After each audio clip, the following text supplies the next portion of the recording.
While the call screen populates, we give opening takes. That was Jared Carabas on Tuesday, Wednesday, whatever day that was, on the baseball hour, talking about tonight's starting pitcher for the Boston Red Sox, and that's where I think Mazz would like to begin with his opening take. Yep, so Payton Tolle has been called up. He'll face Paul Skeens tonight at Fenway Park, and just a quick little detour here on Paul Skeens because he's been talked about a lot by baseball fans. Let me just tell you what I think Paul Skeens is, and I said this to Murray yesterday.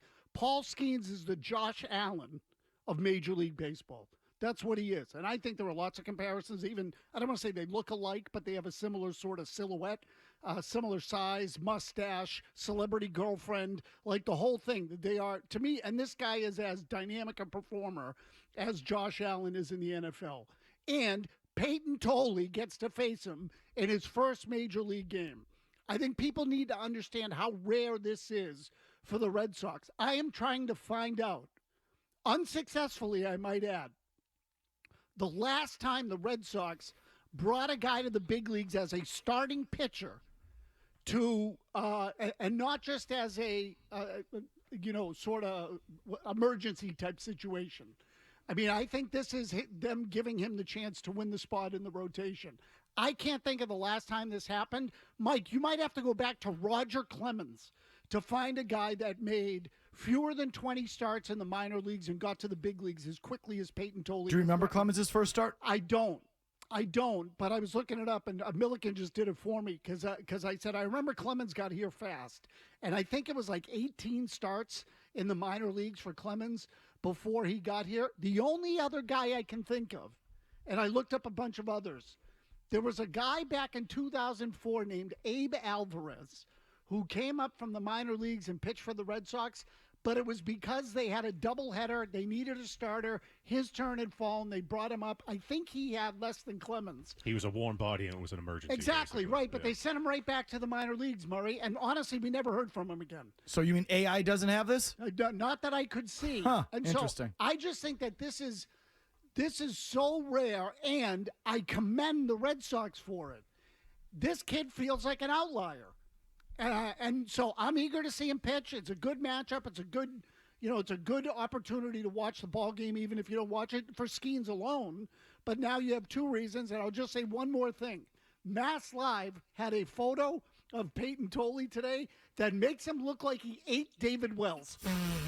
He's not that fat. He's just a big, he's 6'6", Mazz. No. I didn't say that that's what he is. I said the photo makes him look like they pulled him out of a bear league, like he's 55 years old, and he swallowed David Wells whole, like he took him down in one bite.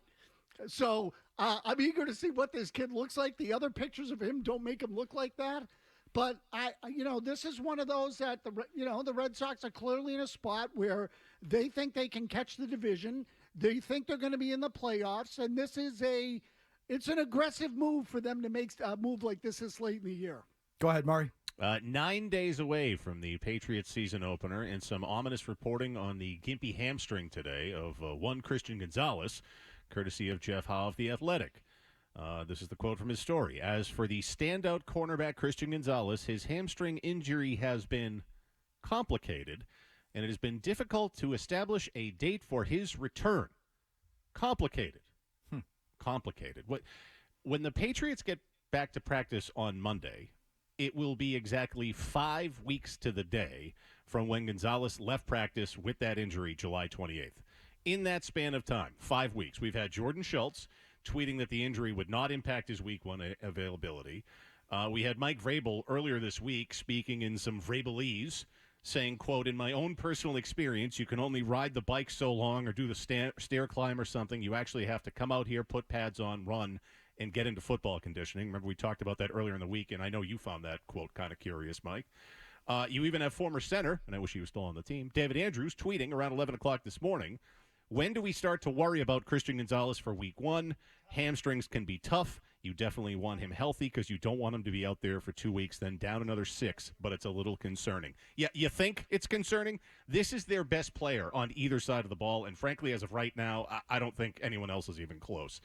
With this kind of reporting of a complicated hamstring injury and difficult to establish a date for his return, you can forget about seeing him against the Raiders on September 7th. And from there, You better hope, we all better hope that the complication part of this is just a slow recovery and not Christian Gonzalez determining that he is going to pull a Sauce Gardner last year in the Jets and then half-ass in the season for a business decision, because that's what he did. He sucked last year, but it was a business decision because he ended up getting paid. So either way, this is terrible news for them, and might also be further reason as to why Mike Vrabel's been so testy the last couple of weeks. It's not over, he just doesn't realize he has a shaky overall roster.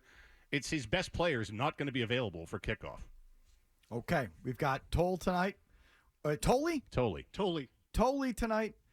Patriots coming up in a week. Plus, they have released Jabrill Peppers. That was a surprise move today. You can weigh in on that. I'm going to have more on the Micah Parsons trade. And my take is going to be more Cowboys-centric because I think, once again, Jerry Jones has proven himself to be one of the great phonies in all of professional sports. Way up there.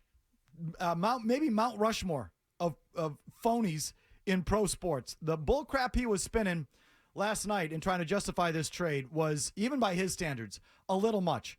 But we'll get to that later on in the program. I want to start with some phone calls, and here's something we didn't hit on that's also coming up this long weekend. Rick in the car, lead us off. Go ahead. Hey, guys. I know that college football technically kicked off last weekend, but this weekend on Monday night might be the most watched regular season college football game of all time. UNC, Bill Belichick, and I am so excited for this.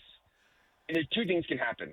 One, UNC is fighting for a playoff spot, and Belichick's going to get a coaching job next year. Or he crashes and burns, and the Belichick-Jordan experience is over. Okay, I'm going to stop you. Jim Murray, why are you making noises? I mean, most watched college football game of all time. Did he? Little much. He might be young. He might not have remembered that championship game between Texas and USC. I think that might be it. I know it's one of the best games I've ever watched, but please. Like, people will watch this, because Belichick's involved, but most watch that's crazy. And it's funny you just mentioned that term, too, when you're talking about Jerry Jones, the biggest phonies of all time, phonies that belong on Mount Rushmore. Yeah, put Billy Big Boobs on that, too, that Mount Rushmore. Fraud, phony. He can't lose enough down there, and I hope he falls flat in his face. That's why I'm tuning in, for spite. I hope he loses. I hope they lose. I hope he doesn't win a game this whole season. And he's not coming back to the NFL. You should get that out. No one wants him. Get that out of your head right away. That ship has sailed. What if he goes 10-1 and goes to the Final Four? No, I doubt it. Yeah, he'll stay in college. No one wants to deal with this guy anymore. Ryan in Connecticut, if he goes 10-1 to the Final Four, they might. Go ahead, Ryan. Hey, guys, thanks for taking the call. Mike, on your baseball team, how confident are you going into the playoffs? Are they going to go out with another whimper, or how do you feel about them?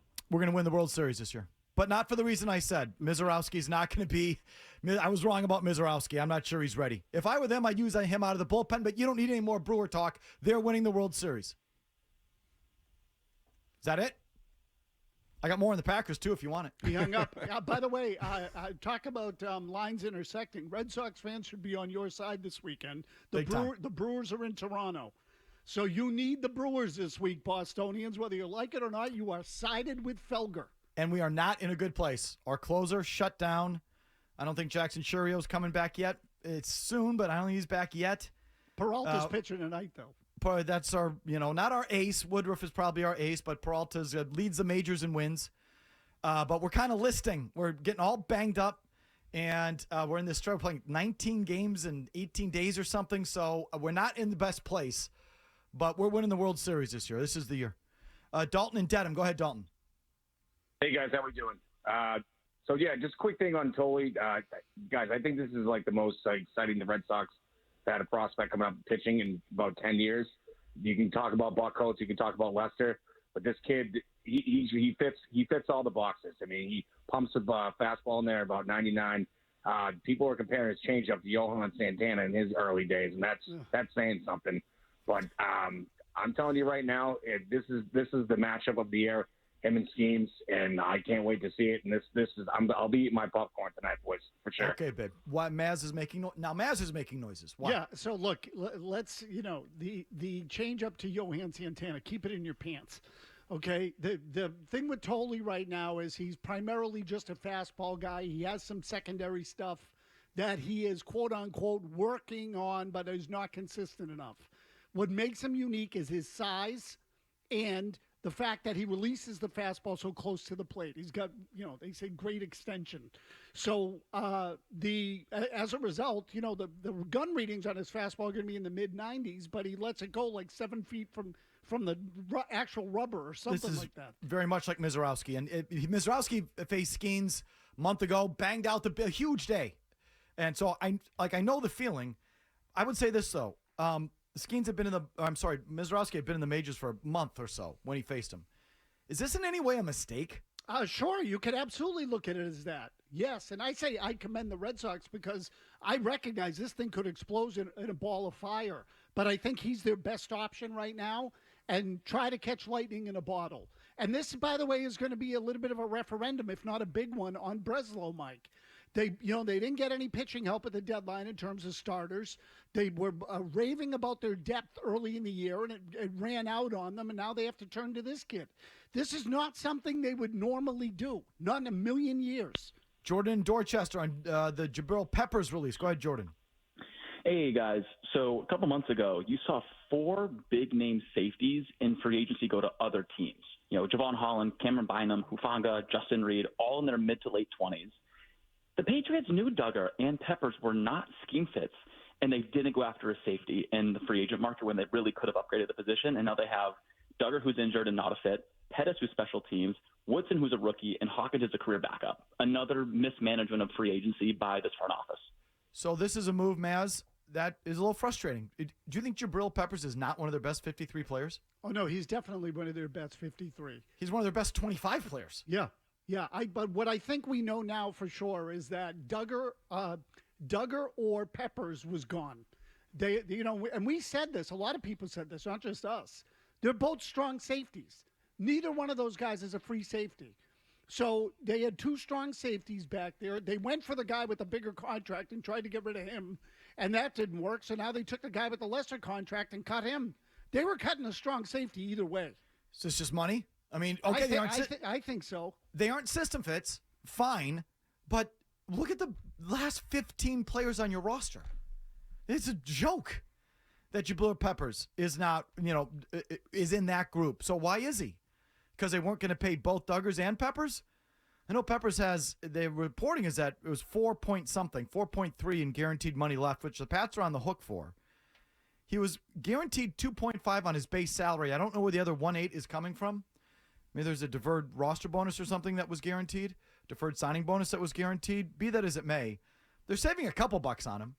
He had some incentives and, as usual, some per game roster bonuses that they won't have to pay. So they're saving, I don't know, a couple $1 million on Peppers.